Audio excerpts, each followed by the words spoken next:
this be one of the best moments of your life. You're listening to the Business Mirror Podcast for a broader look on business with Senior Editor Dennis Estopace. Good day, this is Dennis Estopace.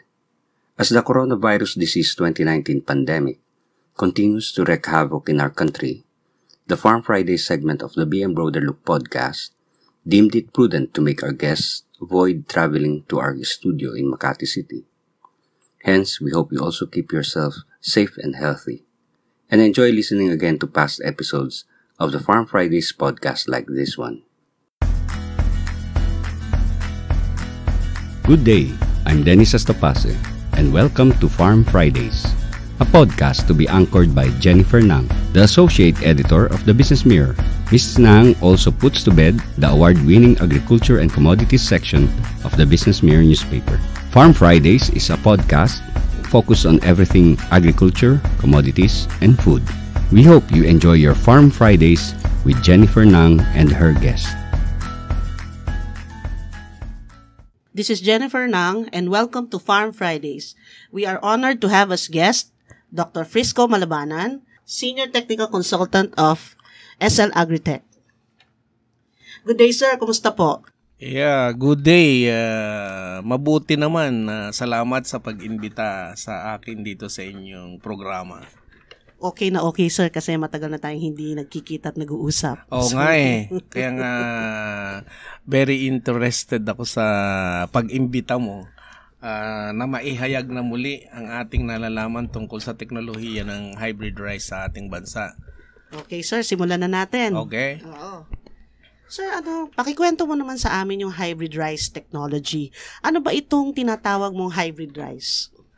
Itong hybrid rice technology, actually matagal na itong sinimulan sa Pilipinas.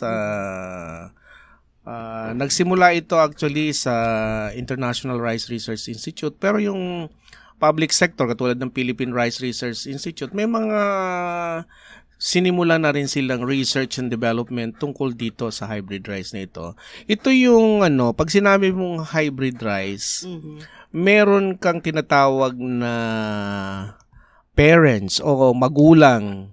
So kumbaga sa tao, meron ding nanay, may tatay. Okay. At yung characteristics o noong magiging anak niya, yung tinatawag na F1 generation, kailangan tingnan mong mabuti kung ano yung gusto mong maging characteristics. Gusto mo masarap ang bigas, mataas ang resistance sa pests and diseases, ganyan. Siya dapain, kung may malakas na hangin, nakatayo pa rin siya. O kailangan nito mahusay na mag-absorb ng mga nutrients sa lupa para ma-translate sa mataas na ani. At yun, tinitingnan yung characteristics noong male at saka female parents. Okay. At ang principles behind sa hybrid rice technology, yung tinatawag na hybrid vigor. Ang ibig sabihin nito sa ating simpleng pananaw, kung magaling yung nanay o yung female parents at saka magaling yung tatay, mas magaling yung anak nila, yung F1 generation. Pero yan, pinag-aaralan yung recombining ability. Kasi hindi ko magaling si tatay o yung sinanay na palay, automatic na magiging magaling din yung kanyang anak. So, meron ding mga chances na posible na hindi maganda ang recombining ability ng babae at lalaking palay. Okay. So, yun ang matagal na proseso. So, yung sinasabi mo, sir, hindi automatic yung pag ang parent ay magaling. Malakas din yung offspring. Meron ding mga pagkakataon na hindi automatic na kung magaling ang female at saka yung male parents, magaling na din yung magiging anak o yung F1 generation. Kaya nga pinag-aaralan mabuti yon yung recombining ability ng babae at lalaki. Kung makukumbine yung magandang katangian ng nanay at magandang katangian ng tatay na palay. So, ganun yung proseso nun.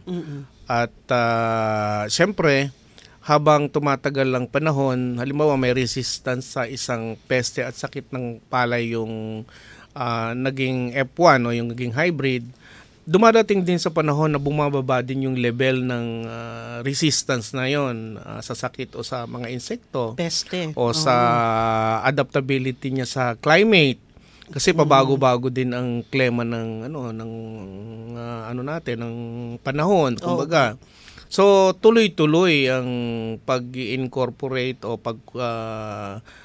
pag-aaral nung mga iba't ibang magulang nung hybrid rice na yan. Kaya nga hindi po pwedeng hindi tuloy-tuloy ang research and development.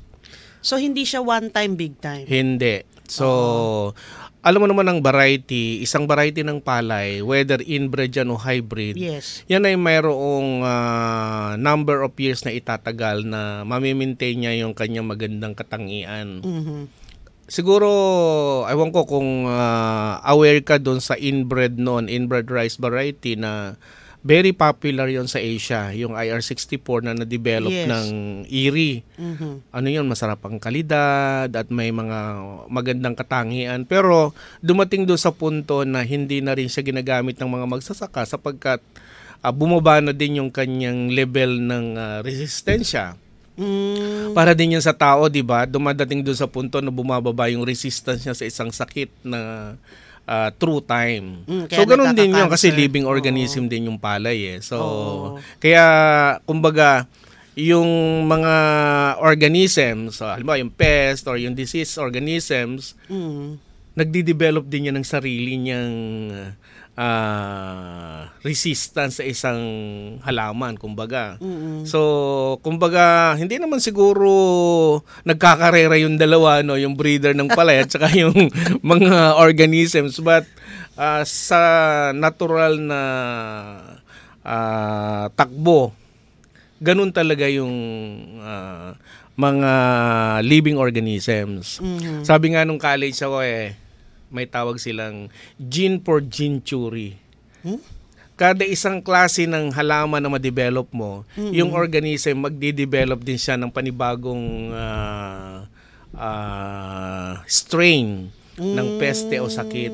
Kaya di ba yun ang ayaw ng mga breeder noon na ayaw nilang mag-develop ng super resistant na klase ng halaman sa isang klase ng peste. Okay. So ganun yung ganun ang nagiging takbo. Kaya nga itong hybrid rice, alam mo ang comparison namin dito, yung level ng tubig sa dagat, Yung level ng tubig sa dagat, ganun kataas, kumbaga yun ang inbred.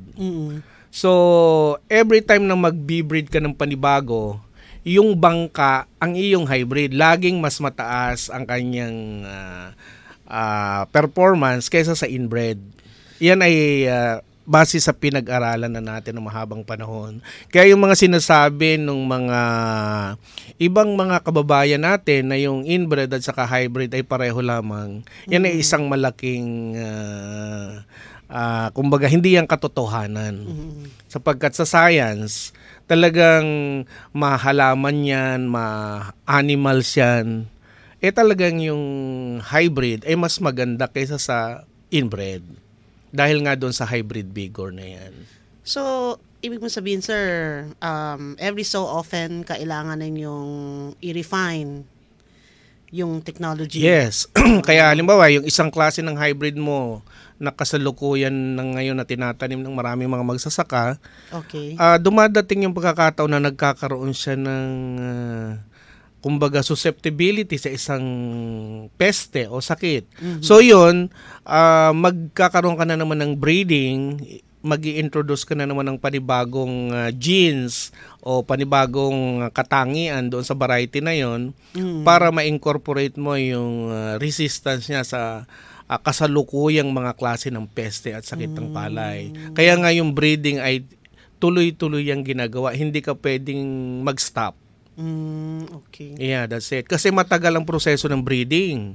It will take 5 to 7 years bago ka makadevelop na isang klase ng variety. Ganun katagal? Yes. So, kailangan tuloy-tuloy din yung ginagawa mong pag-breed o pagkocross para every year meron ka na uling bago. diba? So ano yan, sir? Pinaparegister nyo sa NSIC? Hindi, ang proseso nito, every time na nag-breed ka, yan ay inoobserbahan mo muna. May mga tinatawag kang observational trial. Kumbaga, nakikita lamang yan ng breeder. Siya nag-observe ng mga characteristics ng naging resulta ng kanyang breeding. Tapos kapag nakapili niya siya ng medyo sa palagay niya ay magaganda, yung characteristic na gusto niya ay na-incorporate na niya, yan ay sisimulan mo ng, ang tawag namin doon, adaptability trial sa mga target environments mo. Yan ang ginagawa ko ngayon sa isa sa ginagawa ko na pag may mga bagong hybrid selections kami, kailangan kong itanim yan sa buong Pilipinas, sa iba't ibang probinsya na kung saan doon mo tina-target na magpalawak ng taniman ng hybrid para makita mo yung kanyang local adaptability. Kasi itong mga palay, may tinatawag na location specificity. Halimbawa, sa ating bansa, hindi naman pare-pareho ang climatic condition sa north, sa central o sa south. Lalo, sa north masyado mainit. Sa north, may panahon na, halimbawa panahon ng December, masyadong malamig sa gabi. Ayun. Mga ganon. Meron namang panahon na sobrang init. Mga ganon ba? Oo. Tapos meron namang lugar na sobrang maulan. Halimbawa katulad ng Caraga region. Tawagan nila doon, wet and very wet. Mga ganon ba? So, kailangan susubukan mo yon sa lahat ng lugar para makita mo anong selection na o bagong hybrid ang pwede doon sa lugar na yon. At iba pa rin yung talagang naaangkop sa panahon ng tag-araw, ano yung naaangkop sa panahon ng tag-ulan. Siguro natatandaan mo nung i-launch natin yung hybrid way back in 2002. Mga ganyan. 18 years old lang ako noon. Alam natin noon, ang hybrid ay maganda lang sa tag-araw. Sapagkat nung panahon na yun, tatatlo pa yung klase ng hybrid rice variety sa Pilipinas. Pero makalipas ang mahabang panahon, maraming taon at tuloy-tuloy na research and development ng public at private seed companies, ngayon ay meron ng varieties na maganda sa tag-ulan at marami ng varieties din na maganda sa tag-araw. So, ang mga magsasaka ngayon, makakapili siya ng gusto niya. Pero yan, yun naman ang isa sa layunin kung bakit naglalagay tayo ng mga technology demonstration trials sa iba't ibang probinsya ng Pilipinas para ipakita sa mga magsasaka ano yung maganda sa tag-araw doon sa lugar niya, ano maganda sa tag-ulan, ano yung karakteristik ng palay na gusto ng mga tao doon. Kasi may mga tao na gusto malambot yung kanin, di ba? Meron naman lugar na gusto medyo matigas yung kanin, matagal daw matunaw o kumbaga sa mga nagtatrabaho sa bukid, hindi madaling magutom, mga ganun ba? So, iniaangkop mo sa preference, farmer's preference yung mga varieties na dinidevelop mo. So, sabi mo sir, 5 to 7 years yung development. So, pagkatapos nung ganong period, yung trial, testing, propagation. Ang ano doon nga pala, sabi ko sa iyo kanina, may adaptability trial sa iba't ibang lugar ng Pilipinas yan. Kapag isang breeding institution, public sector, Pilrice o IRI, or private seed companies, katulad halimbawa ng SL Agritech, kapag nakita niya na may mga selection siya na maganda na sa Mindanao, sa Visayas o Luzon, ang isa namang proseso natin, yan ay ipapasok mo dun sa tinatawag na National Cooperative Testing, na yan naman yung hinahandle ng National Seed Industry Council ng Bureau of Plant Industry in partnership with Pilrice. Ang layunin nito, para mas mapabuti pa yung testing noong variety na yan sa mga regional levels, at yan ang magiging basihan bago siya i-recommend as a variety sa Pilipinas. Kaya meron tayong tinatawag na regional recommendation. Alam mo, maganda lang siya sa Luzon, o di i-recommend lang yung variety sa Luzon, o sa Visayas, o sa Mindanao. Meron naman na kung maganda siya sa buong Pilipinas, yun yung tinatawag na nationally recommended variety. At merong variety na nire-recommend lang para sa tag-araw, may variety na nire-recommend lang para sa tag-ulan, or pwede kang dry or wet season variety, pwedeng pantag-ulan, pwedeng pantag-araw. So ganoon ang pag-recommend naman ng variety na 'yan. Gano'n ba karami, sir, yung national varieties natin? Sa ngayon ay medyo marami na. Kasi, Nasa libo? Hindi naman. Siguro baka kulang-kulang na siguro mga 100 varieties na yan. Nagsimula lang tayo 2, 3 that time. Imagine, gano'n nakabilis yun ang produkto ng research and In development. 17 years? Yeah, that's it. Para noon sa SL Agritech, ang variety lang nila noon ay SL8. SL8, yes. Ngayon, syempre meron sa commercial variety nila. Nakatikim ka na ba ng Doña Maria Rice? Oh, sir, ang sarap. Yan. So yan, may SL7 sila, may SL9. Tapos may mga bago na uli, may SL12, may SL18. Talaga? Yes, may SL20, may SL19. Naku, At sir, napakarami pa sa pipeline. So, Yan na nga yung mga tinetest na ngayon sa National Cooperative Trials ng PhilRice at ng BPI. So, tuloy-tuloy ang variety recommendations ng both public and private sector. Kaya yung mga magsasaka, natutuwa din sila sapagkat pag nagtanong sila, meron po ba kayong variety ng hybrid na naaangkop halimbawa sa Bicol region, mga ganun. So, meron. Ilan ang regional varieties? Ang regional varieties, hindi ko maano yung total number of varieties, but marami na.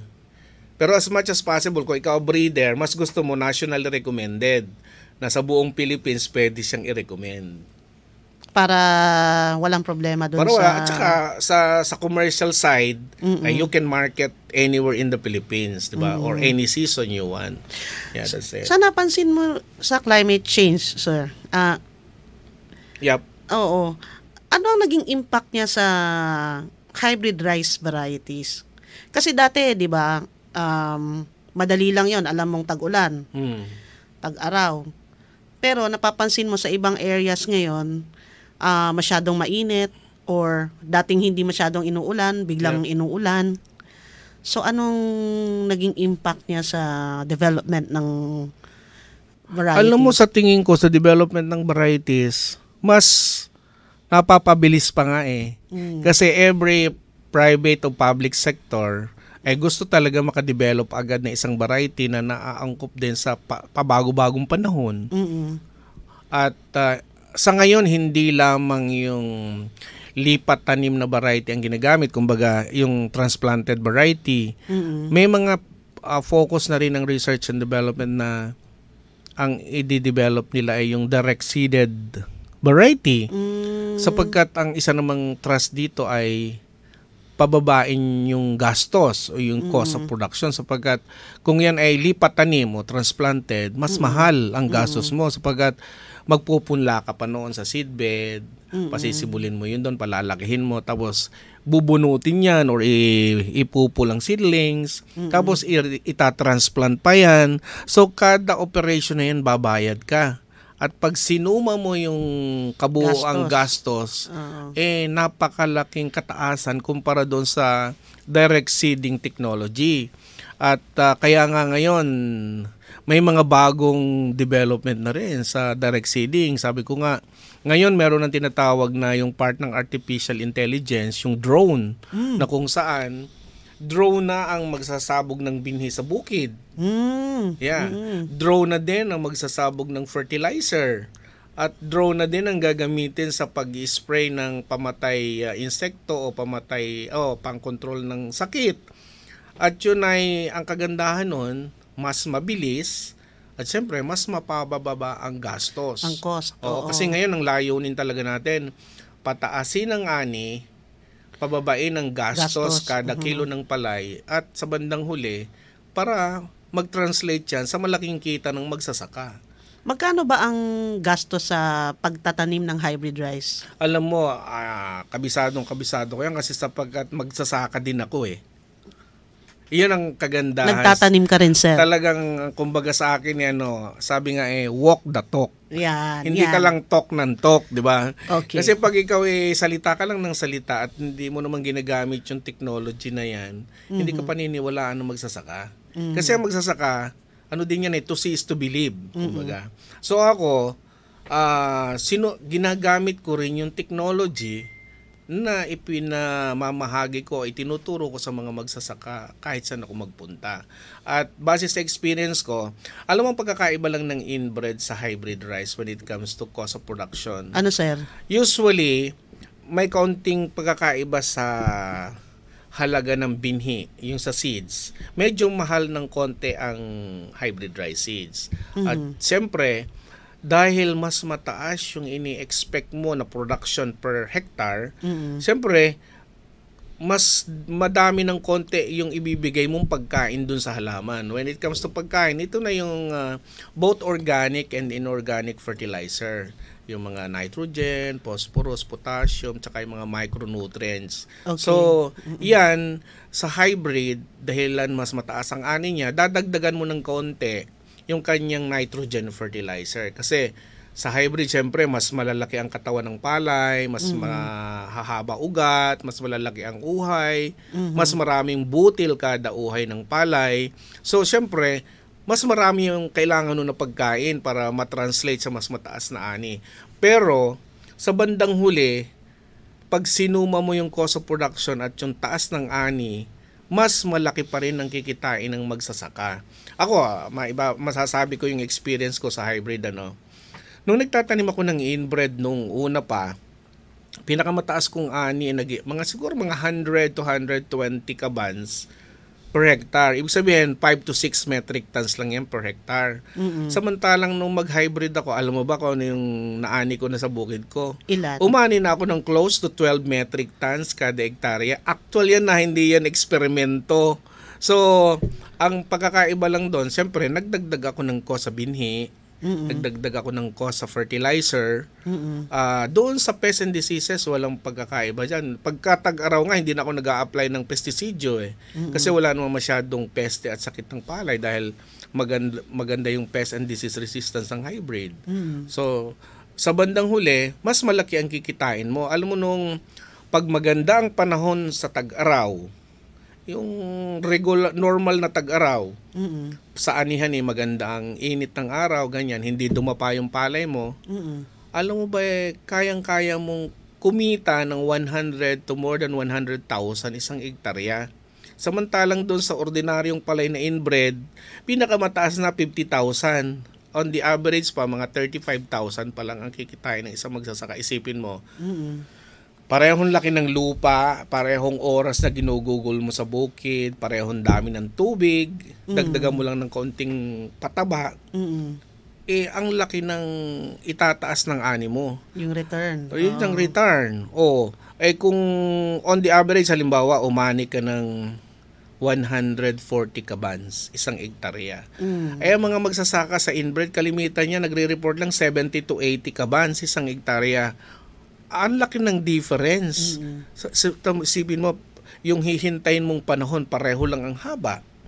O iba't ka magtitiyaga doon sa lumang teknolohiya na pwede ka palang tumaas ang ani at tumaas din ang iyong kita. So ito yung sinasabi namin na isang pamamaraan na pababain ang cost to produce sa kilo of palay sa Pilipinas. Lagi tayong kinukumpara sa Vietnam, sa Thailand. Kayang-kaya nating gawin yun. Sabi ko nga, sa akin, yung cost of production ko ng palay per kilo, ako umaabot ng halos 6 to 7 pesos, which is hindi nalalayo sa Vietnam. Bakit ayaw nating gawin sa buong Pilipinas? Bakit nga ba? Bakit parang ang mga magsasaka ay umiiwas sa hybrid rice? Hindi magsasaka ang umiiwas. Actually, sa kasalukuyan, maraming mga magsasaka ang gustong magtanim ng hybrid. Ang kailangan lang nila ay tulong o support sa ating pamahalaan para sila makagamit ng makabagong teknolohiya sapagkat alam mo naman na wala silang ang problema nila yung access to credit, di ba? Although land bank is there, but of course, may mga proseso bago ka maka-avail ng loan at ang isang magsasaka na nakatira sa bukid, hindi mo yan maaasahan na babalik-balik sa land bank. Unlike yung sa informal credit, napupunta ka kay Mr. X, kapitbahay mo lang. pipirma ka lang doon sa notebook, dala mo na yung loan. Di ba? So dapat ganun ka accessible talaga dapat ang pautang, yung credit. huwag masyadong maraming hinihingi sa magsasaka. Alam mo ba nun, naranasan ko ding mag-avail sa land bank. Namumulaklak na yung palay ko, hindi pa na-release yung production loan ko. No? Diba? Magkano ang inuutang mo nun? Umuutang ako para doon sa bukid. May 3 hektarya kasi ako sabihin mo na ang 1 hektarya gagastos ka ng mga 50,000 to 55,000. Di mahigit lamang yun, 150,000. Yes. Di ba? Yung ba naman pahihirapan ka pa. So, paiyakan yung pag-submit pero ng requirements. Ngayon, ang sinasabi ng ating pamahalaan at natutuwa rin kami sapagkat mismong presidente natin binigyan ng warning ang land bank, di ba? Na pagbutihin yung proseso para makautang talaga yung mga magsasaka. And I think land bank naman ay kumikilos naman. At ini-expect natin sa mga darating na mga seasons, talagang matranslate yan sa madaling i-avail ng mga production loan para sa ating mga magsasaka. So sir, ang sinasabi mo, isa sa mga pwedeng mag-expand ng plantations or tumulong sa mga magsasaka para magtanim pa ng mas maraming hybrid ay kung gagawing mas madali yung pag-avail ng loans. Ang aming mungkahi ganito, sa ngayon na talagang kailangan ng mga magsasaka ang direct support from the government. Kasi alam mo, kakaiba yung mga magsasaka na nagtatanim ng palay. Kasi ang palay, ang rice, ang ating staple food. Anything happens sa production ng palay, ang laki ng impact niyan sa ating bansa. Saan ka nakakita na ang isang bansa halimbawa ay nagkulang sa bigas? Okay lang yan habang sapat ang available na bigas sa pamilihan sa mundo. Pero dahil nga sa maraming pagbabago, yung tinatawag na climate change, tumataas ang populasyon ng bawat bansa, lumiliit ang taniman ng palay, at ang daming nagiging ngayon, kumbaga kalamidad, bagyo, baha, low temperature, high temperature, lahat yan may impact sa rice production. Paano kung biglang kinulang ng bigas sa pamilihan sa mundo? Ang China, pag nag-import ang China, wala ka nang mabibili sa world market. Siyempre, kung ikaw ang nagbebenta ng bigas, doon mo ibebenta sa bulk ang kailangan. Hindi ka makaka-avail kung ang kailangan mo ganito lang karami, di ba? At napakahirap umasa ng staple sa ibang bansa. Nangyari na yan ng 1972-73. Hindi pa kayo pinapanganak siguro noon. Alam mo ba noon, nag-aaral ako sa UP noon, nakaranas akong kumain ng magaspang na mais. Yun ay patuka sa manok, pakain sa baboy, pero no choice kasi walang available na bigas. Dahil wala tayong mabili sa labas ng bansa. Dahil kinulang din sila. Yung kwento mo na yan, diba? Sir, na sumasabit yung mais sa lalamunan ko dahil yun ay hindi yun well-milled, kumbaga. Masarap naman ng mais kung yan ay well-milled, yung naalis yung mga magaspang na parte ng mais. Pero yun ay talagang patuka yata sa manok yun o pakain sa baboy na no choice but pinagtiyagaan namin kainin yun nung ako'y nasa UP Los Baños. Nasabi ko sana naman di maranasan to ng mga anak ko. So yun ang problema na iaasa mo ang supply ng staple food sa ibang bansa. Alam mo naman sa panahon ngayon, pag pinag-usapan yung mga ganyang bagay, yung mga economists natin laging sinasabi na mag-import na lang kasi mas mura sa ibang bansa. Paano kung bukas makalawa biglang kinulang ng bigas doon? Saan kukuha ang Pilipino? Anong kakainin natin? Okay lang kung maraming mais. Dumadami din ang manok, ang baboy, at mga pinapakain nito. At meron ding kaakibat na yan, siyempre, pagbabago yung pagtatanim ng mais, para ding palay, kumbaga. So yung mungkahi ninyo? Ang mungkahi ko talagang bilang staple food ng Pilipino. Okay. Dapat talaga may suporta sa diyan sa binhi.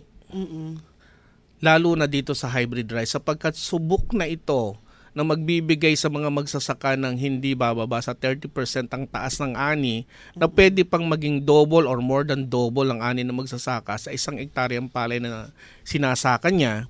at magdadagdag ka lang ng kaunting gastusin o yung cost. Samantalang yung inbred, hanggang 5 metric tons ka lang on the average. Ngayon sa Nueva Ecija, alam mo ba, ang dami na nagre-report ng magsasaka na umaani na mahigit na 10 metric tons kada hektarya. Kung halos lahat ng magsasaka sa Pilipinas na ang sinasaka niya ay may patubig o doon sa mga favorable rainfed lowland mataniman ng hybrid, hindi na natin kailangan mag-import. 'Di ba? So, kumbaga sigurado na yung pagkain ng mga Pilipino kahit ano pa mang mangyari sa mga kalapit bansa natin na nagpo-produce ng bigas. 'Yun ang tapos tatlo yung very critical na yan ng palay production Unang-una, magandang kalidad ng binhi, hybrid rice.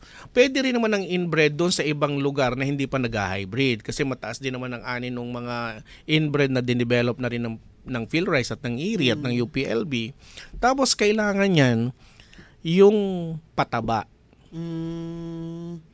Kahit anong ganda ng binhi mo at kulang yan sa pataba o pakain, hindi rin dadami ani mo. Fertilizer. At kailangan, yung fertilizer, dapat yan, naniniwala ako na kailangan natin ng balanced fertilization. Na merong organic, may inorganic fertilizer. Hindi pwedeng isa lang. Sapagkat doon sa inorganic fertilizer, kalimitan ng available dyan, yung 3 major elements lang na kailangan ng palay. Yung nitrogen, phosphorus, potassium. Pero yung mga micronutrients, yan ay maibibigay naman ng mga organic fertilizer. Although ngayong panahon na ito, may mga inorganic fertilizer din na may micronutrients na. So may choice na din ng mga magsasaka. But ako, kung available ang organic fertilizer in your area, maglagay din ng organic fertilizer in addition to the inorganic. Sapagkat yung organic, hindi niya maibibigay yung kabuuang pangangailangan ng halaman ng palay para magbigay ng magandang ani at siyempre magandang kita para sa mga magsasaka. Yun ang Tapos siyempre yung tubig. Irrigation. Sa panahon ng tag-araw, na kung saan yan ang magandang panahon na magtanim ng palay. Sapagkat mataas ang solar radiation mo, walang bagyo, walang baha, walang masyadong pests and diseases. So kapag ka may tubig, kayang-kaya mo talagang mag-produce ng napakataas na ani. Kaya nga, alam mo ba ngayon, nag-launch ng programang Masaganang Ani 300. Ibig sabihin, meron na tayong paraan para umani ng 300 kaban sa isang hektarya or 15 metric tons per hectare. Imagine, wow. Bakit ka naman hindi gagamit itong technology na ito? Bakit hindi mo ibibigay yung good agricultural practices kung kaya mo naman palang umani ng 15 metric tons, di ba? Kailangan lang talaga yung support sa ating mga magsasaka na nagtatanim ng staple food ng Pilipinas. Maalala ko, sir, kasi nung unang inintroduce yung hybrid rice noong 2002, alam ko merong support ang government sa magsasaka. Yes. So parang part of the cost of hybrid rice seeds ay shouldered by the government. Yun naman ay ginawa nung panahon na yun sapagkat alam naman natin ang hybrid rice ay bagong teknolohiya sa Pilipinas. At bilang isang bagong teknolohiya, kailangan mo yan munang ipakita sa mga magsasaka kung ano yung technology, education.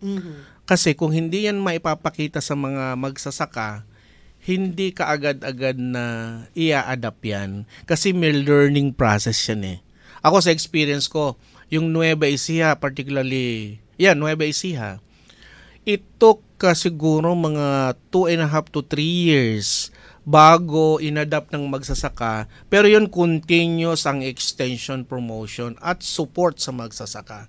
Sapagkat ang aming nalaman dyan na base sa experience, ang magsasaka, kung ikaw ay dating kumikita lamang ng 15 to 35,000 isang hektarya, bago yan ipatronize sa technology, halimbawa kumikita na siya ng sabihin natin na 50,000, 70,000, 100,000, kailangan yan at least tuloy-tuloy na 2 to 3 years na na-experience niya yon, yung magandang kita na yan, hindi na siya babalik sa dati niyang ginagawa na mababa ang ang kanyang kinikita.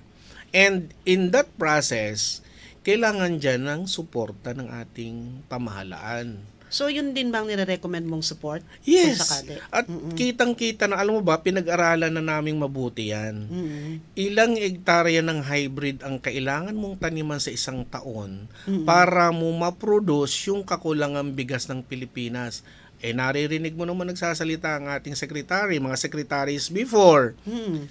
Ngayon, ang pinakahuli, sabi nila, ang kulang na bigas lang sa Pilipinas ay around 7 to 10%. Yes. At yung 7 to 10% na yan ay kayang-kayang maiproduce ng mga Filipino farmers kung makakatanim tayo at least 1.5 million hectares ng hybrid rice sa isang taon. At yun ang bigyan, siguraduhin mo na mabigyan ng suporta sa binhi, sa fertilizer at sa patubig. Kasi alam mo naman, kahit gumamit ka ng magandang binhi, kahit lagyan mo ng abono, ay wala naman tubig, hindi rin yan lalaki yung tanim mo, di ba? Kasi living organism yan, para ka rin nag-alaga ng manok, baboy, and so forth. Hindi pwedeng walang tubig, di ba? At kung aasa ka lamang sa ulan, dahil nga sa climate change, hindi mo na alam kung kailan uulan, di ba? Kung kinulang siya ng ulan, so apektado yung iyong halaman. Hindi mo makukuha yung pinakamataas na ani na posible na pag nilagyan mo ng tamang management, ma-attain mo yung sinasabi ko, halimbawa 15 metric tons isang hektarya. Alam mo ba, kagagaling ko lang magbiyahe, naglibot ako sa China. Kailan ka pumunta dun, sir? 2 weeks ago, 3 weeks ago. Okay. Alam mo ba, meron na silang 18 metric tons na technology. At sa aking palagay, bilang isang farmer, isang scientist din, yung 18 metric tons na yun ay talagang kaya. Kailangan lang talaga ng tamang pamamaraan ng pagsasaka. Pero nag-i-import pa rin ng China. Alam mo, ang China ngayon, kung malilibot ka sa China, grabe ang kanilang agro-industrialization. So marami na rin silang taniman ng palay ang kinonvert sa industrials. So at siyempre, dumadami din yung kanilang mamamayan. Nagiging bahay yung lupa. Nagiging mga factories, mga industries, and kailangan na rin nila ng additional na bigas. Kaya nga may panahon na nag-i-import na rin sila. At kapag katuloy-tuloy ang development din sa China, so ibig sabihin mababawasan na rin yung kanilang taniman, mababawasan na rin yung kanilang production ng bigas. Saan sila kukuha? Di mag-i-import. So maraming mag-aagawan doon sa tin supply sa world market ng bigas. At yun ang ating ikinakabahala. Na dapat sa ngayon pa man, may paraan pa para ma-produce mo yung sapat na bigas para sa mga Pilipino. Di suportahan na natin ng mga Filipino farmers at ma-produce natin ang sapat na pagkain para sa buong bansa. Diba? Sabi nga, alam mo, nung nabubuhay pa yung food minister noon si Tanchanco? si Mr. Jess Tanchanco, kasi nakasama ko yan ng 8 buwan sa isang radio program. Sabi niya talaga? sa akin, Dr. Malabanan, napakahirap umasa isang bansa sa kanyang staple food sa ibang nasyon. Naranasan daw niya yon noong panahon ni President Marcos na binigyan siya ng full authority na gamitin yung available na dollar reserve ng central bank para humanap ng bigas sa world. Wala siyang mabili ni 1 kilong bigas, kaya nga kumain ng mais sa mga Pilipino that time. Gusto mo pa bang maranasan yan ng mga anak natin, mga apo? Ako hindi ko gusto mangyari yan. Sapagkat may solusyon. Kailangan lang ng suporta sa at ating political will. Yes, oo. Tama. Pero alam mo, si Secretary Dar, naniniwala ako na suportahan lang siya ng ating mga economic managers at ng ating presidente. Kayang-kaya nating ma-attain yung sinasabi ko na sapat na pagkain sa bawat mesa. Sapagkat ang ating layunin ngayon sa Department of Agriculture ay masaganang ani at mataas na kita na kaya mong yan ma-attain ito. Gumamit ka ng makabagong teknolohiya katulad ng hybrid rice. At meron pa kaming isang ini-introduce ngayon. 2 crops ng hybrid rice, Tapos in between, magtatanim pa tayo yung tinatawag na crop diversification. Anong itatanim, sir? Pwede ka magtanim ng gulay. Teka, ulitin natin yan, pakipos. Kasi napakaano. Ulit. Anong itatanim, sir? Yan. Alam mo, kung ikinapasyal sa Laguna, kapag nag-ani ang mga magsasaka ng Tag-Araw, halimbawa, nag-ani sila ng early March, meron na kaagad silang itatanim na panibago, halimbawa yung pechay, o yung mustard, o yung mustasa. Alam mo ba, in 45 days, mahaharvest mo na yun? At sa isang hektarya, kumikita ang mga magsasaka ng 70 to more than 100,000 isang hektarya. Sa pechay lang? Sa pechay lang, ha? Sabihin natin, pechay lang yan, pero may pera dyan. Tapos, may pera sa pechay? Yes, sa gulay. At dito naman, pumunta ka ng Isabela. Ang tinatanim naman doon ng mga magsasaka pagkatapos ng palay, yung mangbin, yung munggo. Munggo. Yeah. Kaya nga yung San Mateo Isabela is mangbin capital of the Philippines. Ganon. Meron na rin sa Davao, meron na rin sa Tarlac, at dumadami na yung nagtatanim ng mangbin. Sa Nueva Ecija naman, pwede namang magtanim ng watermelon, pwedeng magtanim ng melon o yung mga honeydew. Pero sasabihin mo, paano yun maaani in between two rice crops? May solusyon. Ang gagawin mo, kung ikaw'y magsasaka, kumbaga, bago ka alam mo, 2 weeks before harvest, mag-go-grow ka na ng seedlings mo sa mga seedling bags, sa mga plastic bags.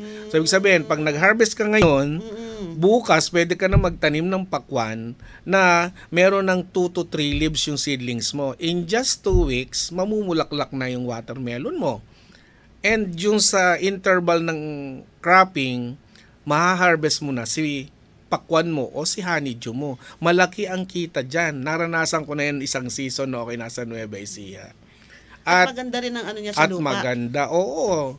Kasi actually yung nilagay mong abono dun sa pakwan, hindi lahat naman na-absorb ng pakwan yun.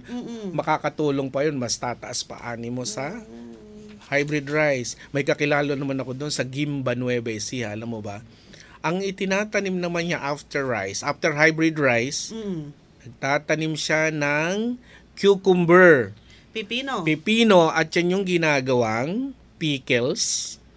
At ginagawang yung hinahalo sa sa sandwich spread. Oo. 'Di ba may makikitang pickle na cucumber, yung maliliit, may sandwich malalaki spread. At merong mga pino na kumbaga grated siya o tinadtad na pipino. Yun ang ano naman nila, ang market. So nagsusupply siya sa mga ang ginagawa nila para sila ay halimbawa kayo sa isang barangay, sa isang sitio, magsasama-sama kayo, halimbawa kayo may 100 hektarya, kayo makikipagkontrata sa isang company para yung volume ng produce nyo ay sapat sa pangangailangan ng isang kumpanya. At sinusuportahan pa sila ng kumpanya yung sa capitalization, sa seeds, sa technology. O di ba? Samantalang yung pipino ang bilis anihin din. So kailangan lang talaga sipag at siyempre yung suporta sa magsasaka. So yan yung ngayon trust namin sa hybrid rice program na 2 hybrid rice seasons at isang crop diversification o high value commercial crops. So nabanggit mo sir yung hybrid rice program. Yes. So tumutulong ka ngayon sa programa na ito ng gobyerno. Yes, so bilang isang advisor o technical advisor na para makapagbigay ng mga suggestions o mungkahi sa ating secretary, papaano pa natin pabibilisin ang pagpapalawak ng taniman ng hybrid rice. So kaya nga ako ngayon, ang minumungkahi ko, talagang bigyan ng suporta ng Department of Agriculture, ng government, yung kailangan puhunan ng mga magsasaka. Sabi ko nga kung nakakapagbigay ang ating pamahalaan ng tinatawag na conditional cash transfer, na yan ay na bilyones. Ilan lang ang kailangan ng, kumbaga ang target mo ay 1.5 million hectares sa taon. I-multiply mo lang yun sa 5,000 halimbawa, 5,000 per hectare sa halaga ng binhi and others. Pag tinuos mo yun ay napakaliit na halaga para mabigyan ng suporta yung mga magsasaka at maibigay yung tamang production na kinakailangan ng bansa. And with that, palagay ko, hindi na natin kailangan mag-import pa ng ganung karaming bigas sa pamilihan. Although, wala namang masama sa mag-import kasi part yan ng globalization na open ang market, na pwede tayong mag-export, pwede tayong mag-import. Pero, ibig ko sabihin, bilang isang staple food, siguraduhin mo muna yung kasapatan ng pangangailangan ng pagkain ng mga Pilipino. Tayo naman ngayon sa Pilipinas ay nakakapag-export na rin ng bigas, pero yan yung premium quality rice. Katulad halimbawa ng Doña Maria Rice, di ba? Kumbaga ang halaga ng regular rice sa local na merkado ay sabihin natin mga $400 isang metric ton. Kapag nag-export ka ng premium quality rice, pwede mo yung ma-market, sabihin mo na $900 to $1,200 per metric ton.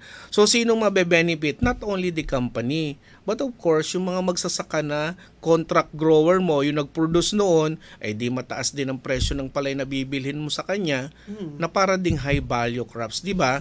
So ganun lang yung ano niyan, ibabalanse natin yung pagpuproduce at pag-i-export nitong ganito mga premium quality rice. Saan natin pwedeng i-export ang ating premium quality rice? Marami ng bansa ang nangangailangan ng lalo na yung pinopromote natin na brown rice.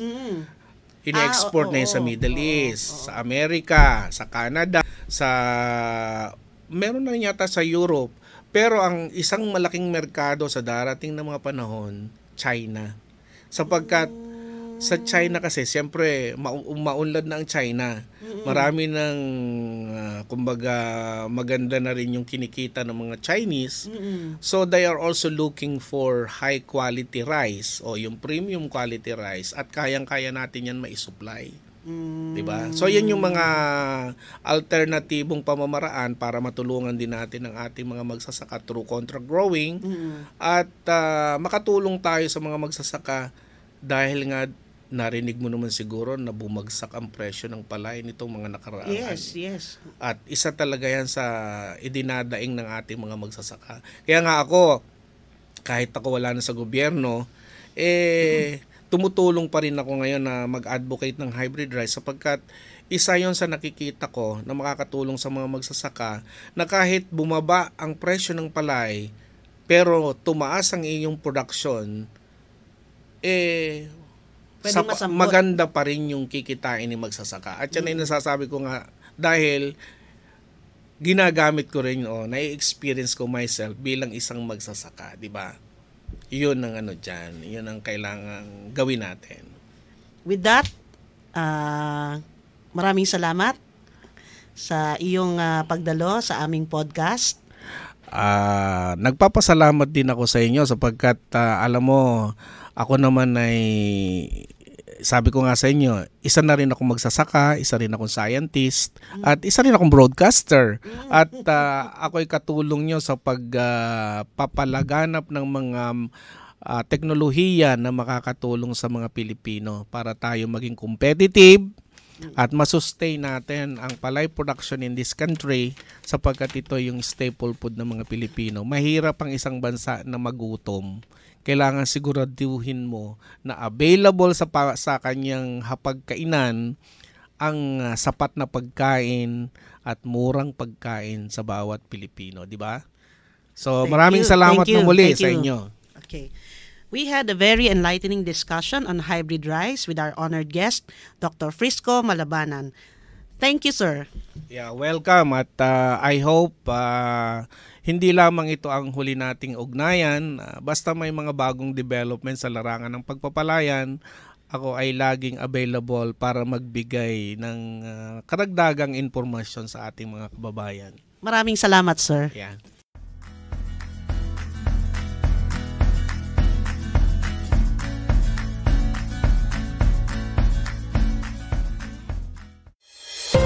Thank you for listening to the Business Mirror podcast. For a broader look on business, follow us on Facebook and Twitter at Business Mirror. Until next time.